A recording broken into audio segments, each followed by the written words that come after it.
Olá, seja muito bem-vindo. A gente está começando mais um serial ao vivo aqui na página do Super Interessante no Facebook. E hoje a gente vai comentar uma estreia da Netflix que chegou às telas na sexta-feira. A gente teve o final de semana para assistir, que é The Crown, a série baseada na história da Rainha Elizabeth II, Rainha da Inglaterra, do Reino Unido. E para comentar The Crown comigo, estou recebendo o meu amigo Felipe Van Dersen. Para quem não conhece o Felipe Van Dersen, ele é editor da Mundo Estranho, já foi editor aqui da Super Interessante e mantém um blog aqui na Super, um blog de história chamado Conta Outra. Vande, obrigado por aceitar o nosso convite. Eu que agradeço. Sempre Obrigado. um prazer. Mas a gente não viu, né? A série inteira. Comic Con não deixou. Cobertura intensa em todos esses dias de Comic Con. A gente assistiu os primeiros episódios, então já dá para traçar um panorama geral da série, tanto do ponto de vista dramatúrgico e histórico, né, para falar, porque continua sendo uma série, pelo menos até onde a gente viu, com aquele mesmo peso de produção, aqueles capítulos lindos de ver, super bem produzidos, atuações caprichadas, uma direção de arte e uma pesquisa histórica muito bonita, pontual, né? Caprichada mesmo. Caso você... Conta pra gente nos comentários se vocês já assistiram, se vocês estão vendo a série, se vocês viram a primeira temporada. A gente viu metade dessa temporada, a gente viu até o episódio... O Van Dersen viu até o episódio 4, eu vi até o episódio 5. São 10 episódios. Então o que a gente vai comentar aqui hoje é pelo menos metade da temporada. Vamos lá. E claro, comentem aí, eu tô de olho nos comentários, tô de olho em tudo que vocês estão falando. Oi pra todo mundo que tá dando oi, boa noite pra todo mundo que tá dando boa noite. Boa noite todo mundo. O César tá dizendo, já assistiu e é muito legal, conta a história toda. Churchill implacável. César, a primeira temporada primeira temporada de fato, o Churchill tá fenomenal. Mas na segunda temporada, infelizmente, Winston Churchill não aparece. Pois é. Uma grande perda. Spoiler histórico, né? Churchill não está mais entre nós. Ele está vivo ainda, mas ele abdicou Vou até pegar minha cola aqui para não falar besteira. Ele foi primeiro-ministro até 55. Essa temporada começa lá em 56, 57, que é quando acontece a crise lá do Canal de Suez. O general, cadê o nome dele, que eu já esqueci? O general Nasser, ele nacionaliza, ele toma o poder no Egito e aí ele nacionaliza o Canal de Suez, o que provoca uma crise diplomática com a Inglaterra. Que tem repercussões gigantes. E aí o primeiro-ministro que substituiu Churchill, o Anthony Eden, ele se lança numa guerra lá contra o Egito. Já é uma das grandes crises do Oriente Médio que acontecem no meados do século XX. Israel se mete no meio, depois os russos, e isso já começa a ter bastante crise lá em Downing Street, na sede a casa do primeiro-ministro britânico. E aí repercute nas relações dele com a coroa.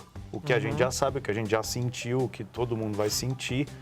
Não temos Churchill, que na primeira temporada foi um co-protagonista, um grande destaque. E até em termos históricos mesmo, todo mundo que veio depois, muitos que vieram depois, ficam na sombra do Churchill, e a gente vê isso e a gente sente, e é o peso de ter uma série histórica aí, né? Até que eles estão tentando dar uma carga dramática, né, para os outros primeiros ministros. Mas não é a mesma coisa, né? A gente tem... É um peso de fato. Você tem um cara que teve um destaque gigantesco no primeiro ano, teve vários episódios girando ao redor dele. Um baita ator. Um baita ator, o John Lithgow, que é um ator grandioso, ele é incrível. Na segunda temporada, ele não dá as caras, então já é bem mais complicado. Fica um vazio, fica um vácuo. A série tá em ressonância à história, que de fato aconteceu isso, como o Van Dersen falou. A Ana tá contando aqui pra gente que ele aparece brevemente num episódio no meio da temporada, num flashback. Então fica o spoiler. Ele vai aparecer... Eu vi até o 5º, ele não apareceu até o 5º. Então, daqui em diante, ficarei esperto pra observar quando apareceu Winston Churchill. A galera tá falando, todo mundo, muita gente assistindo, muita gente gostando. Cadê? Tinha um comentário aqui. E só continuando a falar dos primeiros ministros, a gente tem que se acostumar mesmo, porque se a série tem essa pretensão, né, Lucas, De ser histórica. contar, não, e de acompanhar todas as décadas Sim. do reinado dela. Então, Caso você não saiba, só te interrompendo rapidinho, caso você não saiba, o produtor, o showrunner, que é o produtor principal, o produtor executivo, ele já mencionou algumas vezes que o plano dele é fazer 6 temporadas, cobrindo todo o mandato da Rainha Elizabeth até hoje. E a cada 2 temporadas ele trocaria a atriz que interpreta a rainha. Então, a atriz atual, que é a Claire Foy, interpretou na primeira e na segunda temporadas. Já foi anunciado, na próxima vai ser a Olivia Colman. É outra atriz, ela teve recentemente em Assassinato no Expresso do Oriente e ela fez... Qual outra série que ela fez? Broadchurch, se não me engano, ela fez Broadchurch. Me corrija alguém aí nos comentários se eu estiver errado, tá? E ela foi anunciada para interpretar, dar continuidade ao papel da rainha, provavelmente na temporada 3 e 4. E daí a gente espera que a temporada 5 e 6 seja uma mulher mais idosa interpretando, né?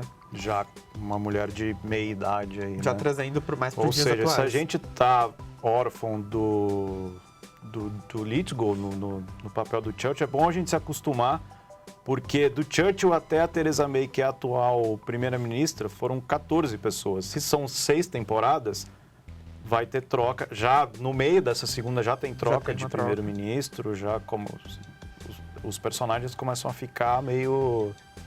É um rodízio, mais rápidos, né? Eles entram, eles saem. Mas eu acho muito legal, mesmo Sim. que a gente acompanhe agora na metade da temporada o Eden perca a posição, eu acho que ele tem uma relevância palpável, assim. Os produtores conseguem, os roteiristas conseguem dar um ar pro cara. Você entende a motivação dele, você entende por que ele toma as atitudes dele e como a situação tá insustentável, ele precisa sair. O cara que quer sair da sombra do Churchill. Exatamente. Metendo o pé pelas mãos.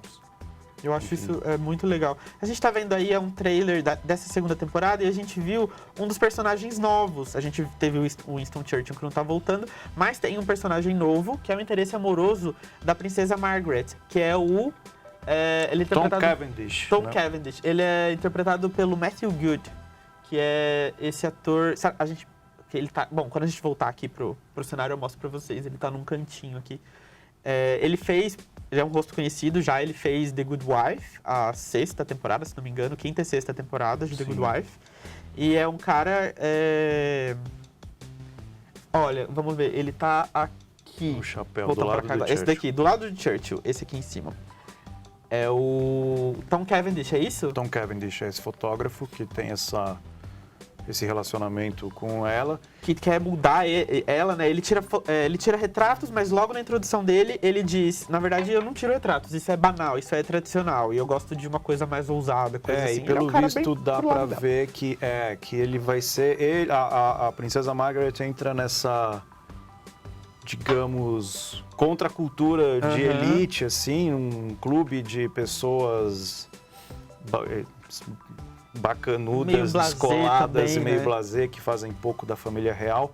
O que vai ser legal também para mostrar ao longo das temporadas como estava a vida na Inglaterra, né? Tipo, a contracultura vai chegar em peso nas próximas temporadas, com certeza. Isso é um ponto que agora, nesse 5º episódio, que foi o último que eu vi, é muito presente. A gente tem um jornalista, o Lord Anton Trash, eu não sei falar o nome do cara. Alton... alguma coisinha assim. Ele tá no 5º episódio, gente, vocês vão ver. Ele chega criticando a monarquia não, criticando a rainha pessoalmente. Ele faz críticas específicas falando, não é isso, ela tá errada nisso, esse ponto ela precisa melhorar, esse ponto aqui ela tem que abandonar. Que a ideia dele é que depois da Segunda Guerra, depois da crise do Canal de Suez, a monarquia e a própria rainha deveriam se modernizar, eles deveriam quebrar um pouco do tradicional e tentar trazer um ar de novidade para dentro do palácio. E vai totalmente junto com esse discurso, com a jornada que está passando a Margaret, a personagem da princesa Margaret. Que ela tá vivendo isso ali, é o que ela quer, a gente vê que ela tá se realizando nesse momento. E a rainha chamar a atenção, olha, peraí, você não pode ser uma mulher que nunca aparece, você não pode não gostar de falar com seus súditos. A galera quer saber de você, a galera quer te ver na TV. Daí ela acaba tomando algumas alteraçõezinhas, faz algumas mudanças para, de fato, atingir esse novo momento, né? Conseguir chegar nisso. É legal isso também, esses momentos antimonarquistas que rolam dentro da própria coroa, porque é o que eu sempre falo também, quando eu vou convencer algum amigo que não gosta de monarquia, antimonarquista e tal, que, pra que eu vou ver isso, né? Isso é uma série de rainha, escambau, é que a série é um pouco mais que isso, é uma série sobre a Inglaterra e...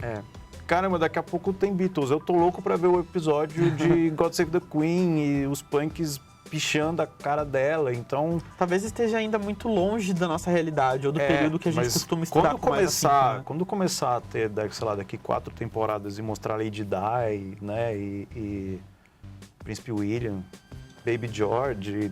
daí vai ser um sucesso. Vai ser mais cativante ainda pra gente. Mas o barato da série é que ela é uma série sobre a Inglaterra e tem um pouco isso dessa revolução de costumes que a gente viu muito em Mad Men, né? Sim. Claro, de um outro tratamento, um outro período histórico, um outro contexto diferente, mas é essa revolução de costumes, choque de gerações e embates de status quo, né? Que a gente viu muito e que eu acho que faz a série ser relevante. Né? Gente, você que está chegando agora, estamos aqui fazendo uma versão ao vivo do nosso programa serial. Estamos comentando a segunda temporada de The Crown, a série que chegou na Netflix, a segunda temporada que chegou na Netflix na sexta-feira. Mas com uma ressalva que nós só assistimos metade da temporada. Então o que a gente está comentando é até o episódio 5. Do episódio 6 em diante a gente ainda não viu. Pedimos perdão pelo vacilo. A gente tava na Comic Con, tava tenso, tava trabalhoso, a gente não conseguiu assistir. Mas vou maratonar assim que acabar essa live. Você estava falando de choque de cultura, eu acho muito interessante que a temporada começa com um choque no casamento da Elizabeth com o Philip. Exatamente. Na temporada anterior, a gente já sentiu um pouco que eles não estavam se bicando, que tinha alguns momentos que tinha um abismo crescendo entre os dois, eles estavam indo para caminhos separados, mas eles não podem, não é um casamento qualquer, né? Eles não podem se separar, eles não podem pedir o divórcio, porque a igreja da Inglaterra não reconhece o divórcio. Tanto não é um casamento qualquer que eles têm crise, o que acontece? Ele pega um iate e sai numa turnê mundial de 5 meses, vai para todas as ilhas do Pacífico, do Índico, que é onde a gente abre a temporada, a Antártida, né? Com todos os amigos homens dele para extravasar a macheza álfica suprimida dele, né? Eu tenho uma preguiça de ouvir ele falando. Nossa. Sim, mas faz dele um personagem complexo. Sim, eu concordo. Né? Porque ele teve uma vida sofrida, até onde sofrido de realeza é possível, né? Mas enfim, estrangeiro...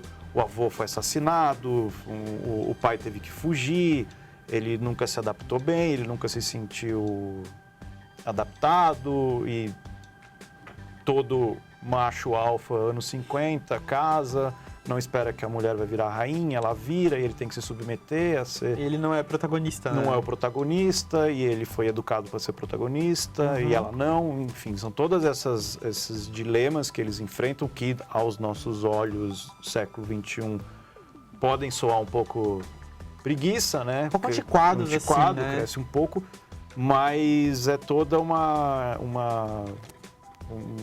desafio, um dilema, uma vivência que ele teve que sentir.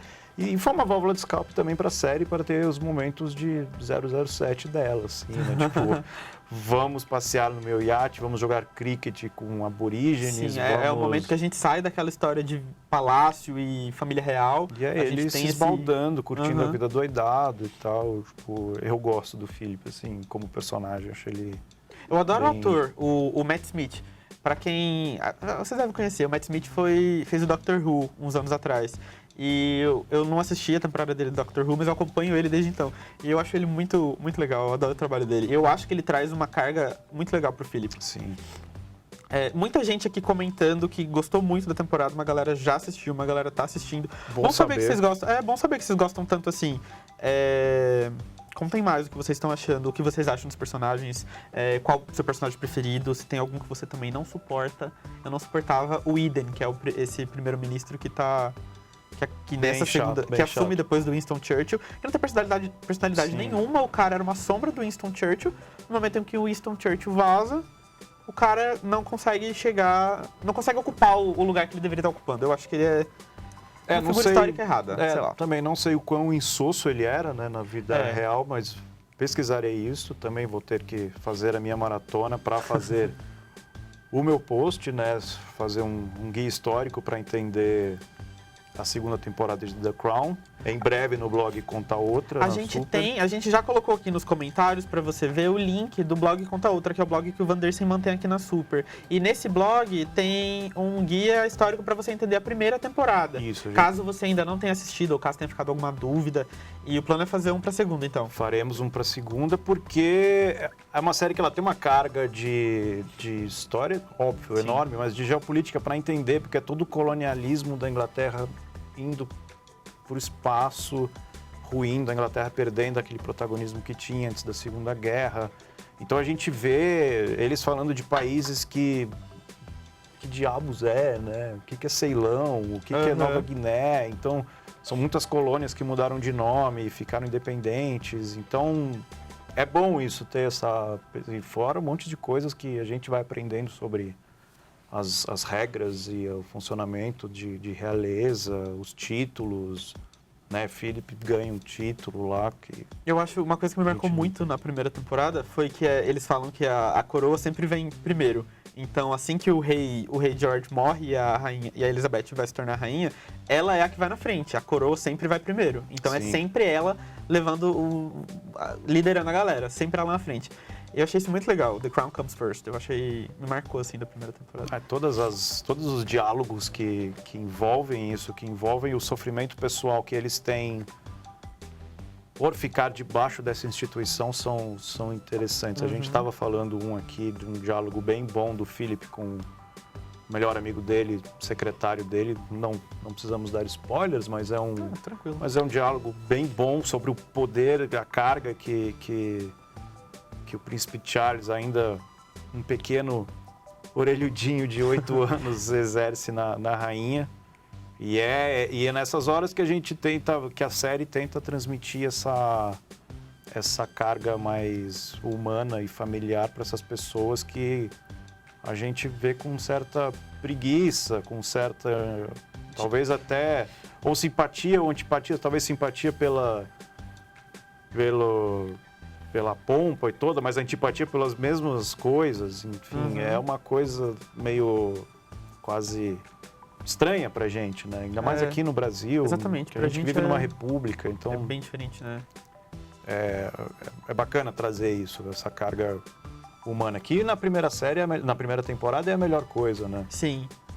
É o que torna a série sobre a realeza, a coroa em si, né? A série não é sobre a vida da rainha. A rainha é protagonista, claro, mas a série aborda tudo que você precisa... que acontece nesse mundo. Então você tem a rainha, exatamente, você tem o marido dela que não é o protagonista dele mesmo, então ele precisa se submeter a algumas coisas, ele não quer. A irmã dela que não pode casar com o cara que ela ama. Tem tudo isso faz um E é por isso que cria universo. essa expectativa na gente que não viveu, né? Isso eu converso com a minha mãe, com a minha avó. Na verdade, ela lembra do príncipe Philip, como ele era, jovem, se ele fazia sucesso ou não e tal. A gente só tem a memória do velhinho alto do lado da rainha com o chapéu e que não é rei, né? E que ele não é rei. Mas acho que à medida que a série for avançando na história e começar a ter esses personagens mais conhecidos pra gente, se eles mantiverem essa carga dramática, essa produção super refinada, tem tudo pra crescer bastante ainda a série, ficar mais popular e tal. Eu não sei em termos de popularidade como é que ela é. Eu acho que é uma série um pouco menos popular, como não é uma Stranger Things, né? Não faz esse sucesso todo. E eu acho que é uma série muito premium, é uma série muito artística. Imagina, olha a produção dessa série é incrível. Houve rumores um pouco antes da primeira temporada estrear que era a série mais cara já produzida. Que a Netflix tinha liberado, se não me engano, eu não lembro quantos milhões agora por episódio. Mas era uma grana e tornava ela a série mais cara já produzida. A gente não tem informação sobre isso, a Netflix não diz, né? Não era quente o papo que era mais cara da Netflix? Sim. E consequentemente, isso tornava ela mais cara da história. A gente não sabe a última de Game of Thrones, a última temporada de Game of Thrones, foi muito cara também. Sim. E eles não, a Netflix e a HBO, as grandes produtoras, não costumam liberar esses números pro público, pra audiência, em termos de quanto custou pra fazer. Eles têm uma base geral. Mas a gente consegue ter uma ideia de que, de fato, a série é muito cara pelo cenário que a gente tá vendo, pelos objetos que a gente tá vendo em cena. É tudo construído com uma... riqueza de detalhes. É, muito detalhe, é uma absurda. perfeição, assim, né? Pra Você tem emular a vida vontade real. de pausar em alguns frames e ficar vendo, nossa, aquela tapeçaria, Exatamente. aquele jogo de chá e tal. Ou seja, é uma série muito cara, então, para se garanti-la, a gente tem que torcer para ter audiência, né? Exatamente. Para não virar uma Roma da HBO que era ótima, mas foi cancelada em 2 temporadas porque Roma era incrível. não teve audiência. Fica a dica pra vocês, quem curte The Crown, tenta dar uma olhadinha em Roma, agora que a HBO Go tá disponível por aqui. Era uma série da HBO, acho que 2003, 2005? Foi, Não 2005, lembro. 2006, Por aí. Que era uma série sobre o Império Romano também, a nação. Sobre a queda da República E e o o surgimento do Império, surgimento né? do Império. Então é uma série sobre uma Roma decadente. A gente vê muito mais becos e gladiadores sujos. É bem... ela é um pouco mais pesada assim do Sim. que The Crown. Ela tem Sim, muita sim. violência, né? Mas, E assim, outra época. Mas A gente vê muito do começo de Game of Thrones em Roma, né? Sim. Toda aquela coisa mais suja da história. Gente, estamos completando 20 minutos de live. Você que está chegando agora, que chegou e já ouviu esses 2 caras aqui falando sobre essa série. Eu vou tomar meu gente- chazinho gelado. Com o nosso chá, nossa rainha, que é a Cena. Não dá pra ver, mas ela é a Cena. A gente tá comentando The Crown, a 2ª temporada, que estreou na Netflix na sexta-feira. A gente viu até a metade da temporada. E eu gostaria de comentar agora sobre o episódio 4, que foi o meu preferido até agora, porque ele tem um foco gigantesco na Princesa Margaret. A Ana tá Verdade. comentando aqui que é a personagem preferida dela. Boa. A Cristiane também tá comentando que é a personagem preferida. E é a minha personagem preferida Ela é também. excelente, realmente. Ela é muito diferente, né, do que a gente tá vendo. De toda a pompa, de todo mundo que tem que seguir um ritual, tem que se enquadrar num molde. Ela tenta quebrar isso, tenta se rebelar da maneira que ela pode. E ela acaba tendo vários reveses, vários momentos que ela não consegue se rebelar, mas em alguns outros ela consegue dar a carinha dela. E eu acho que ela tem um ar blasé maravilhoso. Ela olha pras Sim. pessoas, tipo, eu não preciso de você.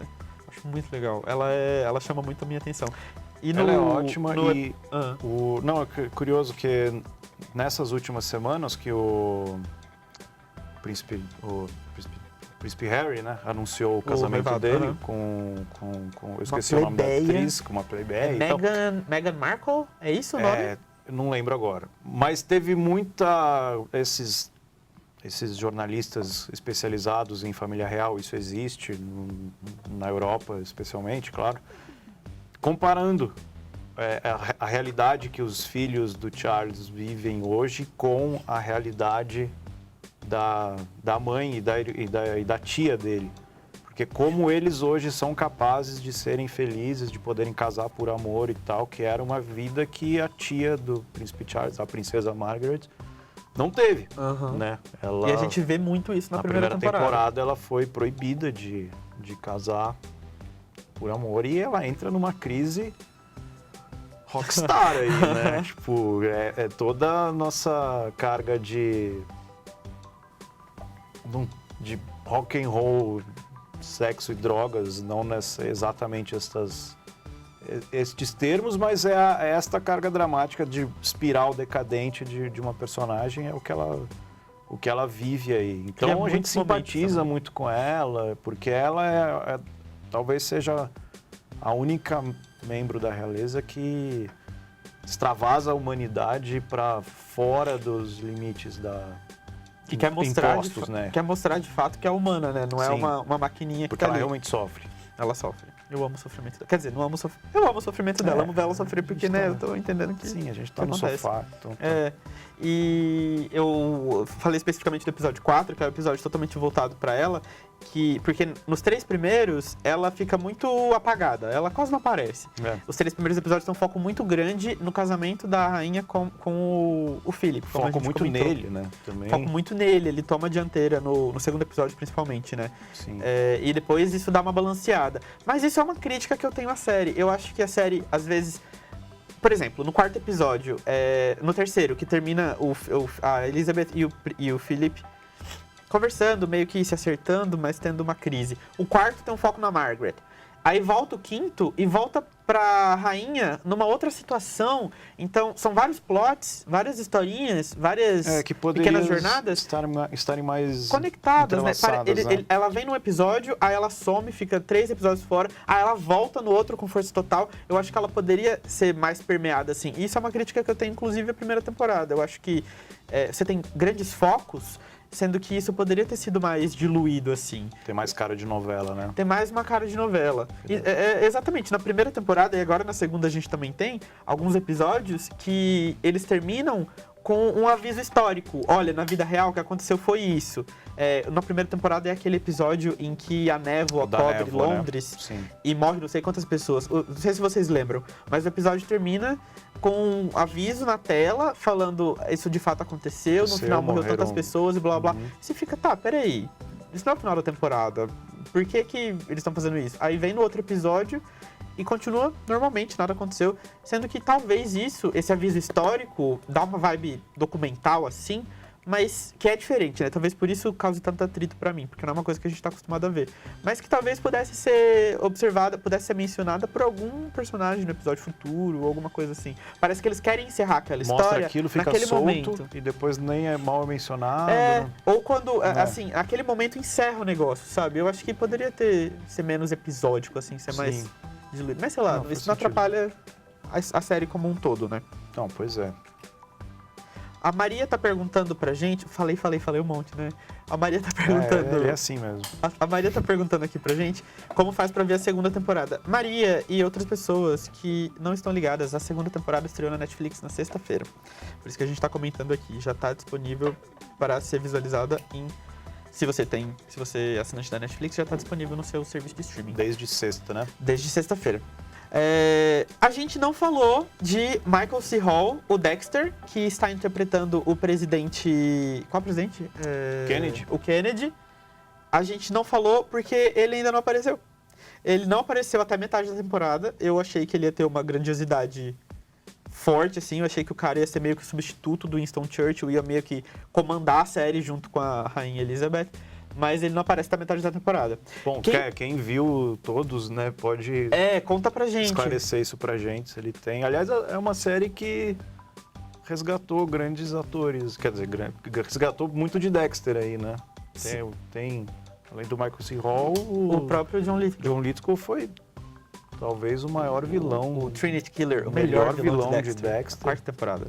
Pois é. Gente, conta pra gente aí nos comentários se o Michael C. Hall aparece, quando ele aparece, se ele de fato se torna o protagonista ou se o papel dele é muito reduzido, que eu tô bem a fim de saber. Porque é isso, né? A série começa lá em 57, então ela vai caminhando até os anos 60 para a chegada do Kennedy no poder. No episódio 4 ainda você ouve Eisenhower, presidente de então dos Estados Unidos, no telefone, começa a corrida espacial, União Soviética na dianteira e tal. Ou seja, John Kennedy vem depois, alguns anos depois. A Ana tá contando aqui que ele aparece em um episódio. É só a Ana que tá vendo, hein? A Ana já viu todos os episódios, por isso que ela tá contando tanta coisa pra gente. Ela falou que é um episódio incrível, então fica a dica. Persevere e a gente vai perseverar. A gente vai ter que terminar a live agora, a produção tá gritando no meu ouvido. Que é pra gente terminar. Sempre assim, o papo tá bom. Exatamente. Mas vou terminar e vou aproveitar e já vou tentar maratonar mais um pouquinho da série pra ver se consigo terminar logo. Faltam só 5 episódios. Sim. Tem tanta série pra gente ver, né? E agora a Netflix anunciou Black Mirror no final do dia 29. Um Réveillon meio deprimente. Vai ser assim, bastante coisa pra assistir. Mas é isso. Obrigado por ter topado participar, foi ótimo. Também assistirei para fazer mais um post, um guia histórico para entender a segunda temporada de The Crown. Em breve, no blog Conta Outra. Fiquem ligadinhos. É isso, a gente volta semana que vem com outro vídeo ao vivo. Na semana que vem, segunda-feira, estarei comentando as minhas séries preferidas de 2017. Será que The Crown vai estar? The Crown talvez esteja. Se eu terminar os 10 episódios até lá, talvez eu consiga colocar. E venham, são todos muito bem-vindos para discordar de mim e me xingar bastante. Falar, por que essa série não tá aqui? Pode vir, vai ser bem legal. É isso, obrigado pela participação de vocês. Até semana que vem. Tchau da rainha. Tchau da rainha.